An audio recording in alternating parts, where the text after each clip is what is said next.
Hello and welcome to the latest episode of Talk Hockey Radio. This week I am joined by Nathan from NMF Hockey. You might have seen him on TikTok or Instagram doing various different hockey challenges and skits. Nathan, thank you for joining me. No, thanks for having me. It's nice to be here. Okay, so let's start off with what made you start NMF Hockey? Oh, good question to start. I suppose I was lucky enough to travel a bit with hockey. So I'd been overseas quite a bit, and I had time. I had time on my hands during the day, and I suppose you look on YouTube at the time, it was probably almost 6 years ago now, and there are a lot of football YouTubers, golf YouTubers, basketball, whatever it is. Every other sport had something, and hockey didn't really have anything. So I thought, why not give this a crack, really? And yeah, that's how it all started. And where do you get your ideas from? Everyone asks me that question. It comes from the sound originally, and I think that's why also people always ask, are you going to run out of ideas? And there's always a new sound popping up, so there's always a new idea.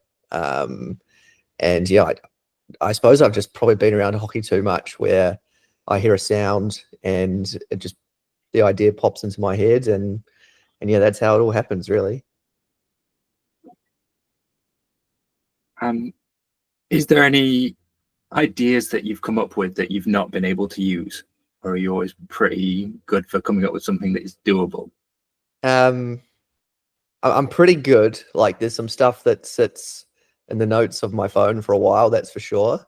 The one challenge that I've not been able to do is the 70-meter crossbar challenge.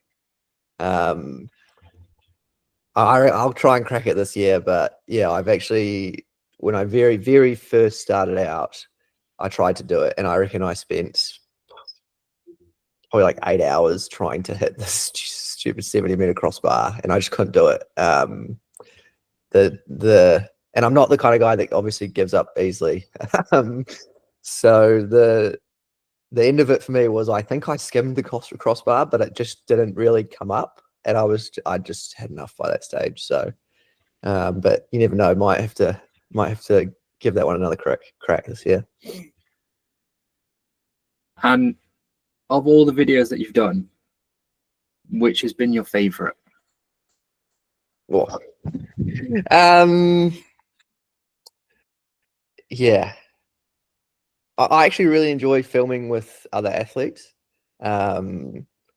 So yeah, I've been so lucky through Y1 and just meeting hockey people.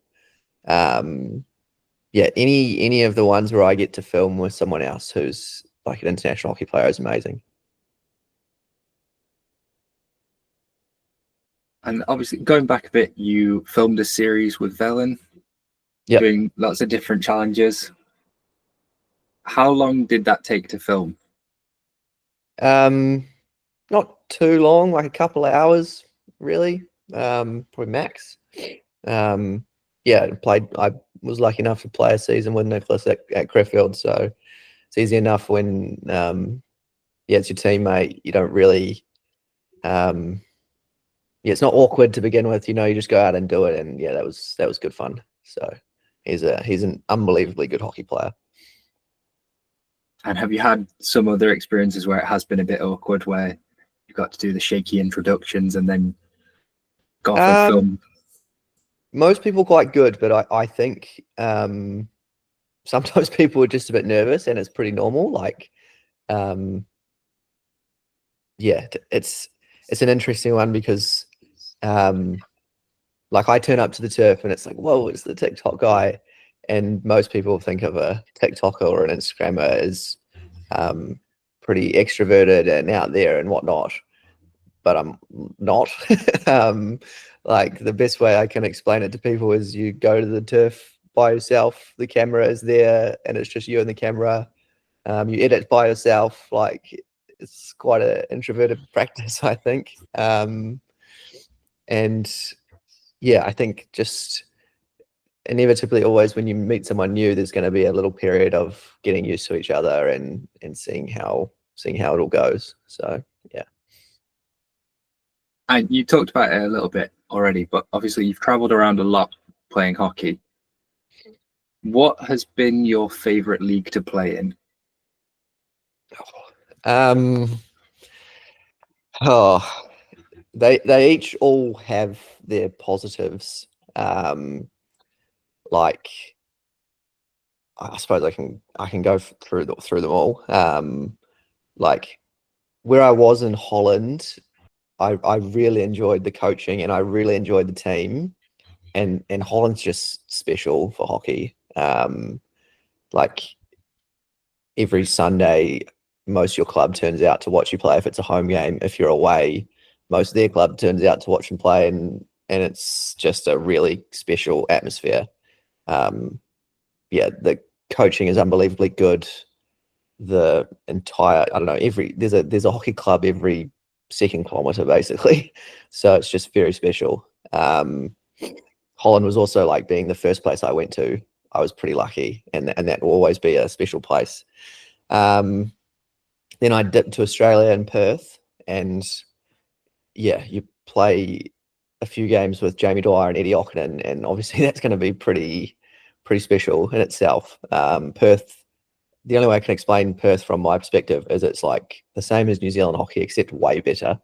Very fit, very fast, very end to end, very exciting, and yeah, the quality of players I got to play with in that team, I was very lucky. Then I jotted to Belgium.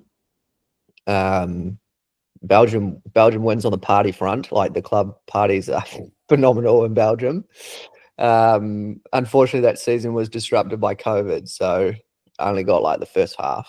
And then I think, yeah, the last place is Germany for a couple of seasons. One in the second Bundesliga, one in the first Bundesliga. Yeah, overall for me, in terms of like hockey quality, Germany tops it because they play hard, tough hockey. Like you defend hard, and if you don't defend well, you get yelled at.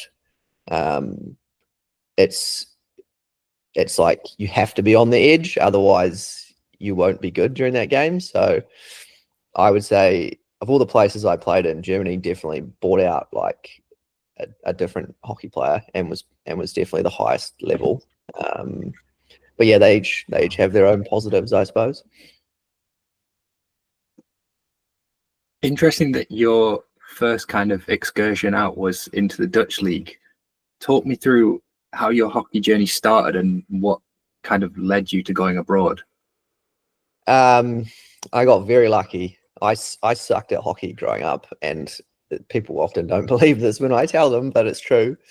I played. So in New Zealand, you play for your school and you play for your region. And I actually got to play like a ranking cup final in year 12, which is the year before your last year, because some fella broke his leg and they flew me down. So I got like 3 games for the school first 11, which is a big school. Obviously, we came second in New Zealand that year. Big school for hockey. Then I didn't get picked in my last year of school because I wasn't that great. And I also never made like a regional A team until I was 19. So until I'd left school. So I was never really anything amazing. I just really enjoyed it. And I also just grew later. Like I just matured later than everyone else. So I only started getting all right at 19, 19, 20. I played a couple of like regional or national under 21 tournaments for my region. And I suppose things kind of took off a bit there. Like I started doing some good stuff, and finally I was tall and a little bit faster. And yeah, then a couple of like opportunities came up through different stuff in New Zealand. Went to go and like play in Fiji at at a tournament that played like Japan under-21, Australia country, and the Fiji national team. So it was a bit rogue, but it was a cool experience. And then there used to be a blog called fieldhockeyforum.com. I don't know if you remember that one. Yeah, there was that, and I posted on that, and because there were players posting for clubs and whatnot, and I was like, hey, like young New Zealand striker looking to go play overseas.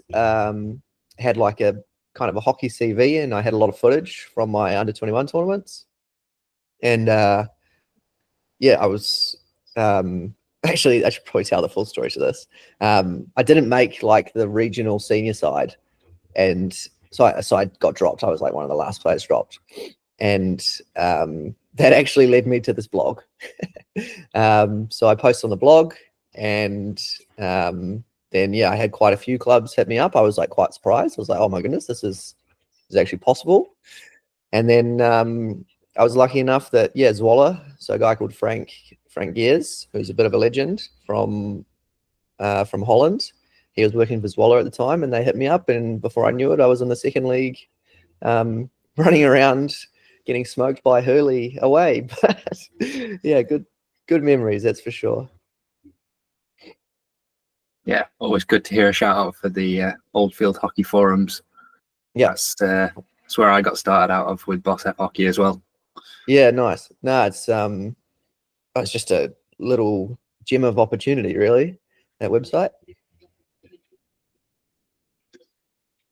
And so you go through all the school stuff, you go through the regional stuff, you branch out and go to Holland.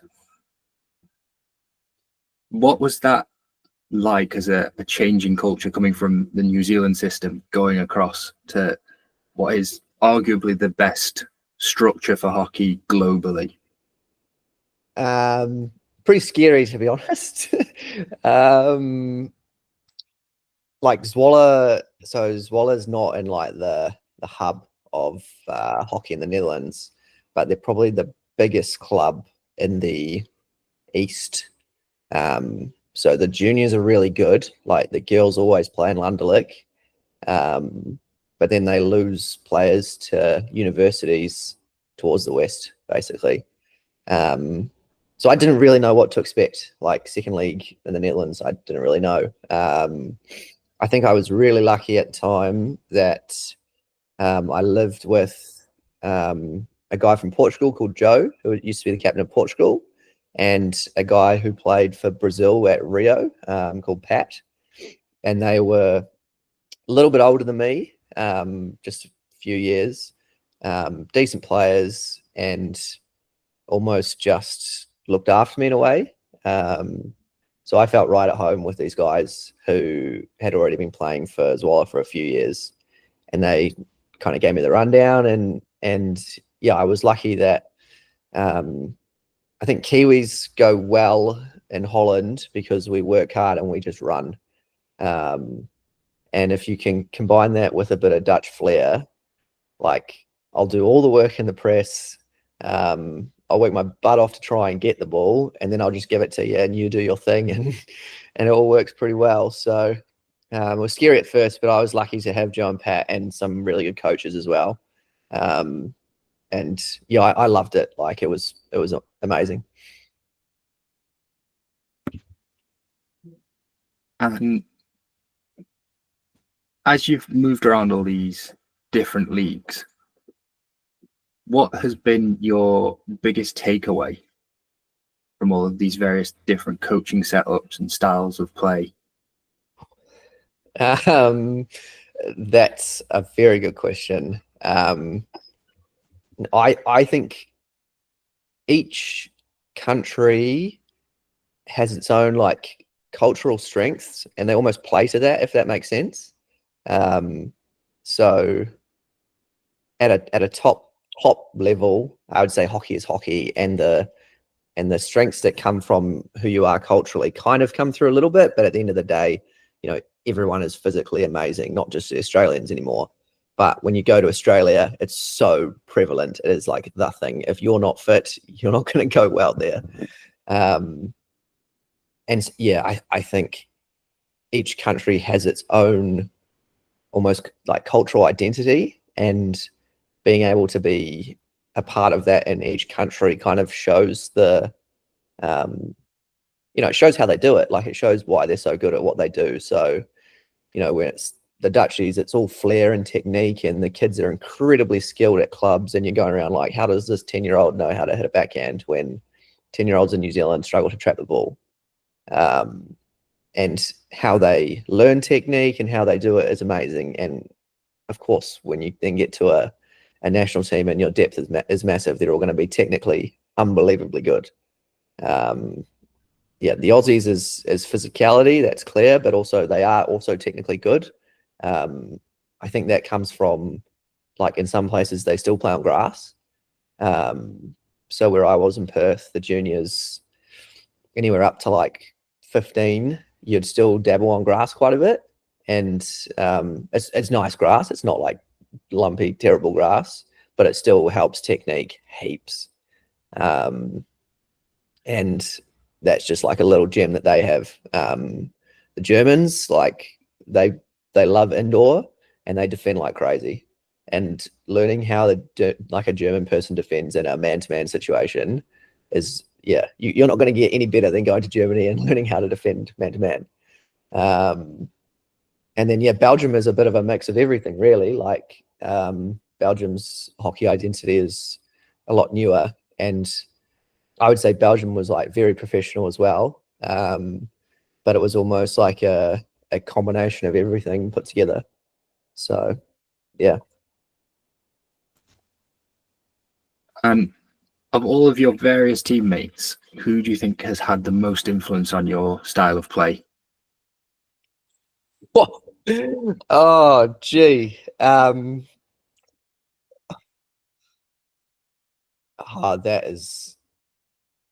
That's tough. Like, there's a lot. Like, yeah. The ones that come to mind is obviously Jamie Dwyer and Eddie Okinen in Perth. I loved playing with Jamie. I got a couple of games with him, and then Eddie came along, and I just like, this guy floats on the hockey turf. It's crazy. And just watching them and being able to try and copy what they do was probably, they were the first two.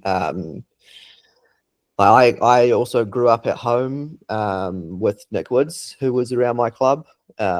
He's phenomenal. Like, when he's around, I'm always going, how does Nick have these crazy hands? How does he shape his body? How does he do this stuff? So Nick would be one as well.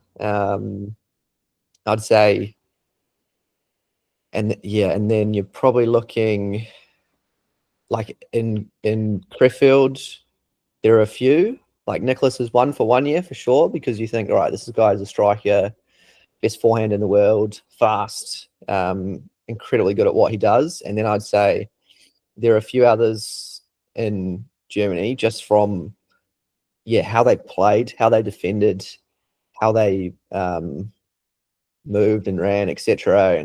And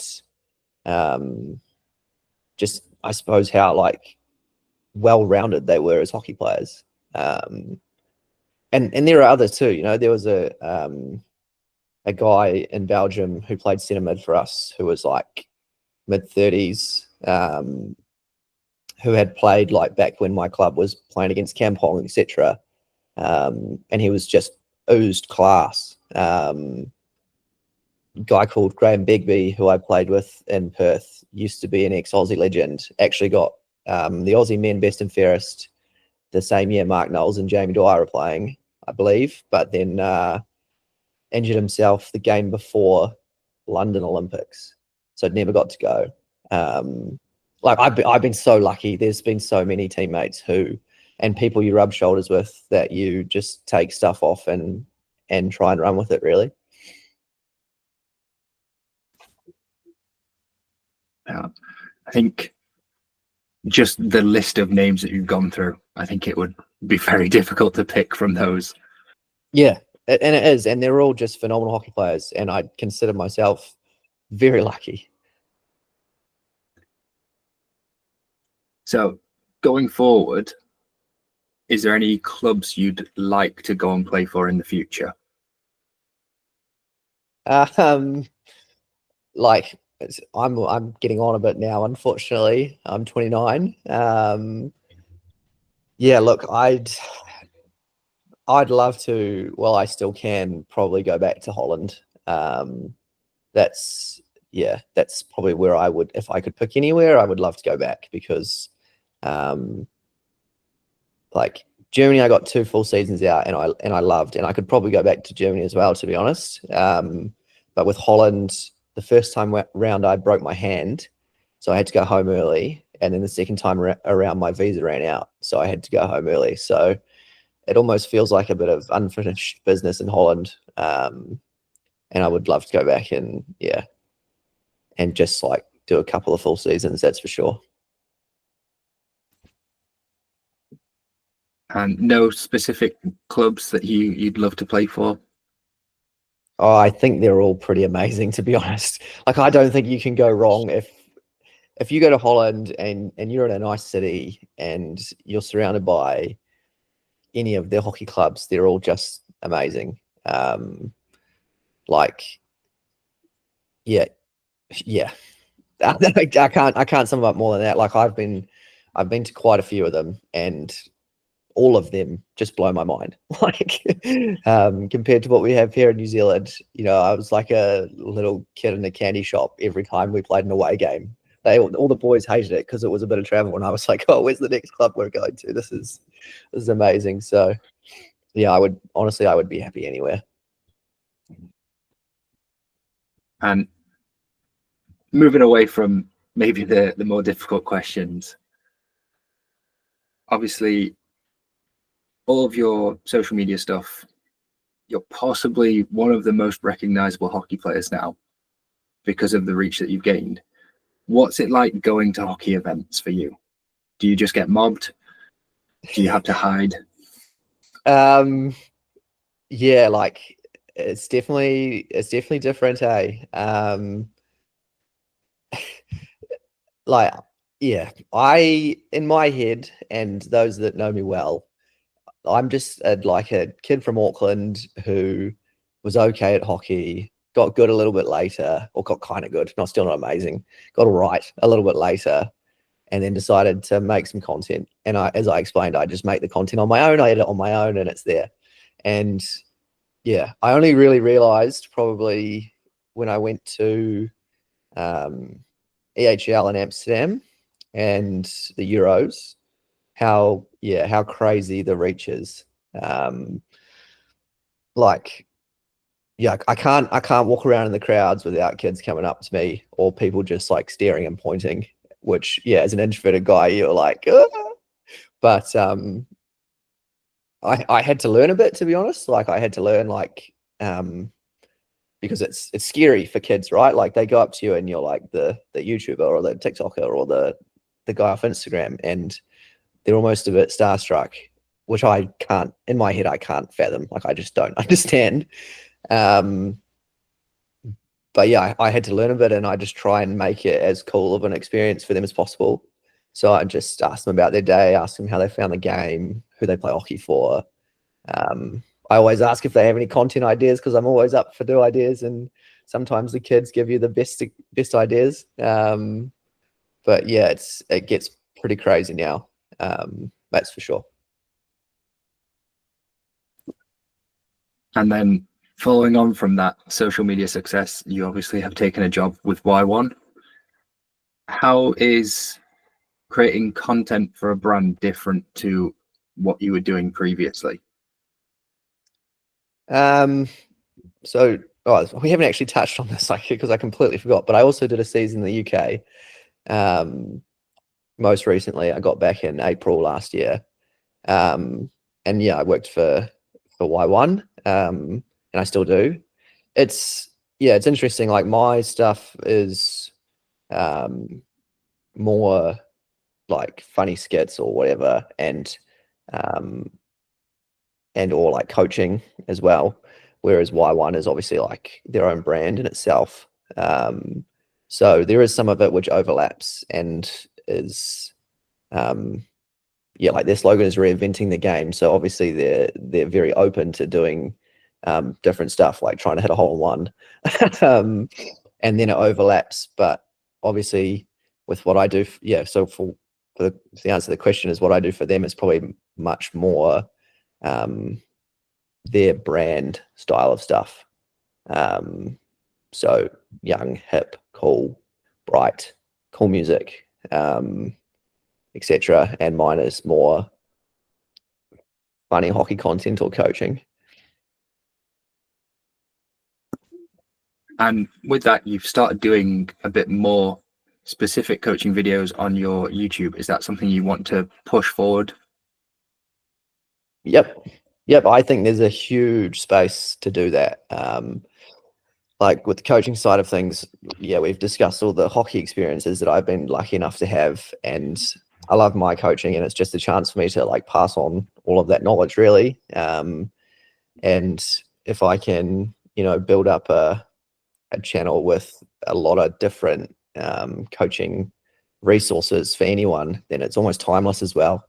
So people can keep coming back to it and go through different drills or find out ideas or tweak their technique or whatever it is. So yeah, I'm looking to definitely push that a little bit more this year for sure.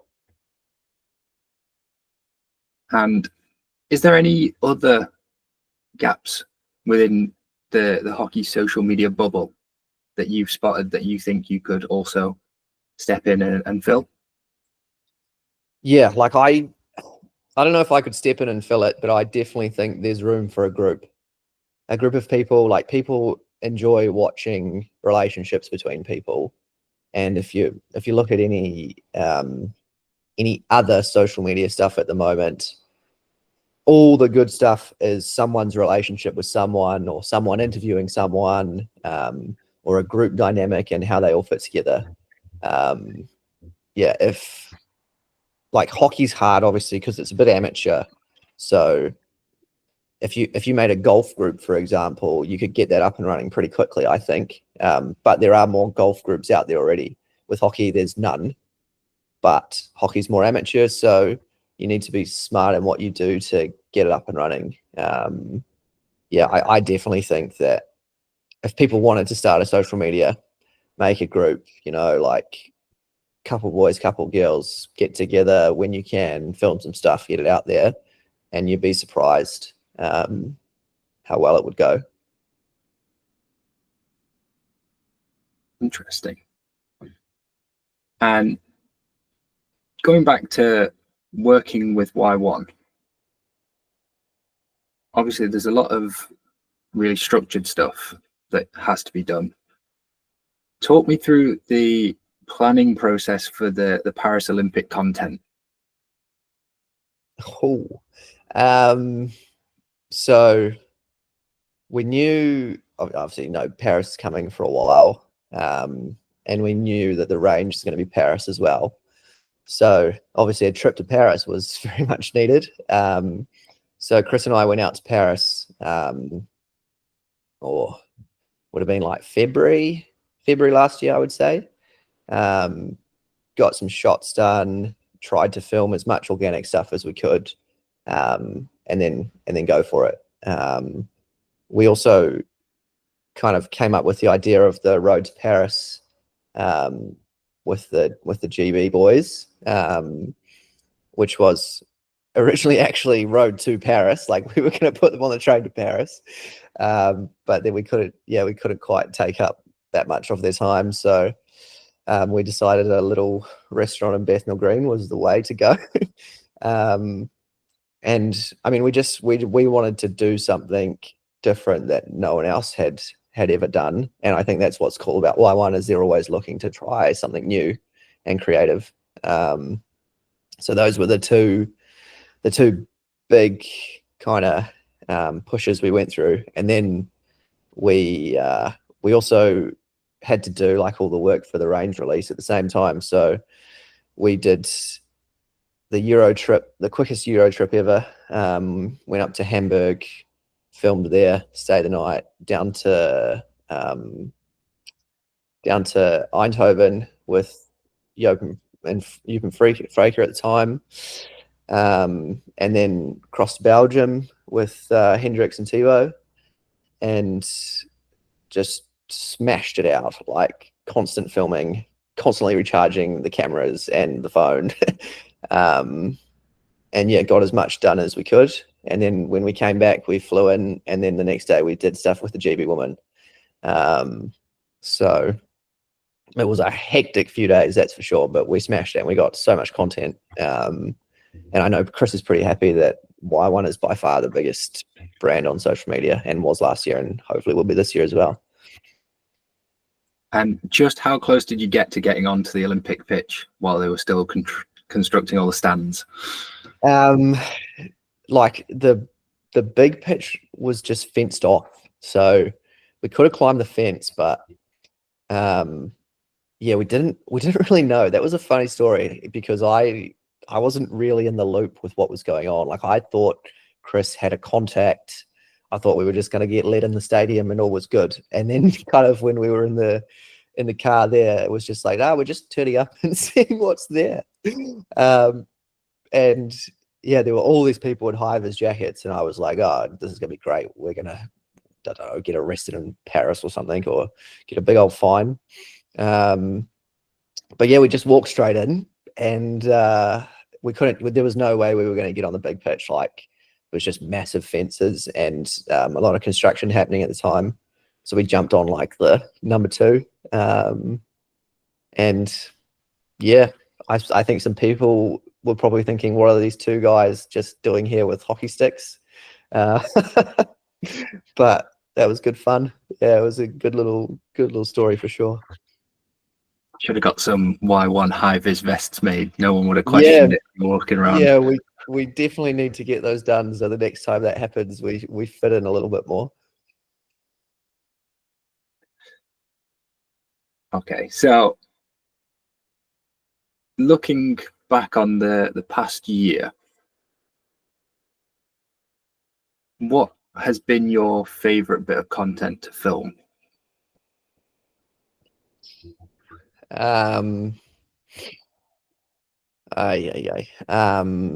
Okay.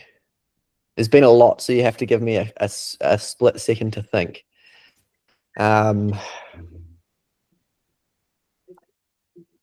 Like, yeah, that Paris trip, like the trip we did for the Paris range, was incredibly good. Like, we just absolutely smashed it. And it was just next one after next one after next one. So yeah, I'm a bit correct on that one, but it's just going to be all of that. Like, the chance to film with those people, and you film with Freke and Joop, and they're now Olympic gold medalists. Like, that's so cool. So yeah, I'd probably say that just all of that stuff is really cool. I was originally going to ask you what was the hardest video that you filmed, but you answered that question yourself. Yeah. Still got to tick off the 70-meter crossbar. It's a world record, so we've got to get it done.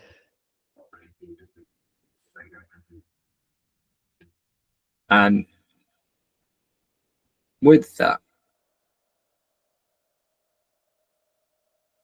what do you think this year is going to look like in terms of content? Obviously, last year was very Paris focused for probably the first 7 months of the year, with everything building towards it.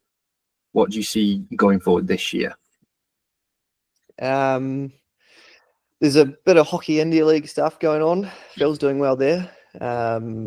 So that's probably where we've started off, which is good, because January, February are usually very quiet in terms of content. So yep, Phil's done well there, and he just needs to hit the crossbar a bit more.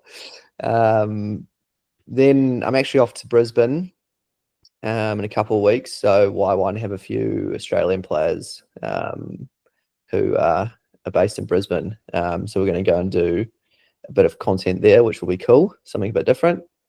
Then once that's done, like, Y1's new range will come out hopefully around June sometime. So yeah, it'll be leading up to that, and going through that, I suppose. Yeah. And with the new Y1 stuff, obviously you're not going to talk about what's coming in the new range. Which of the prototype sticks is your favorite?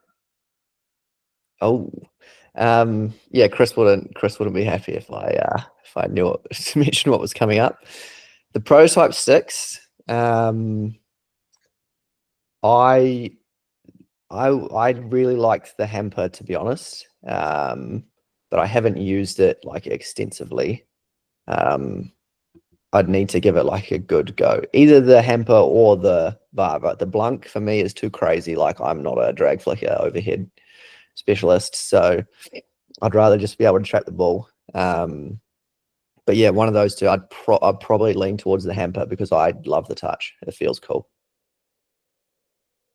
And the Blank 2.0 doesn't help you with the 70-meter crossbar. No, I got it. I don't think you can. Well, some people can probably throw a 70-meter overhead, but I can't. So I got to hit volleys, and I'll be hitting volleys with a very flat stick, I think. So it goes straight. Okay. And to wrap up, as a final question, who would you most like to work with making some form of content this year? Oh,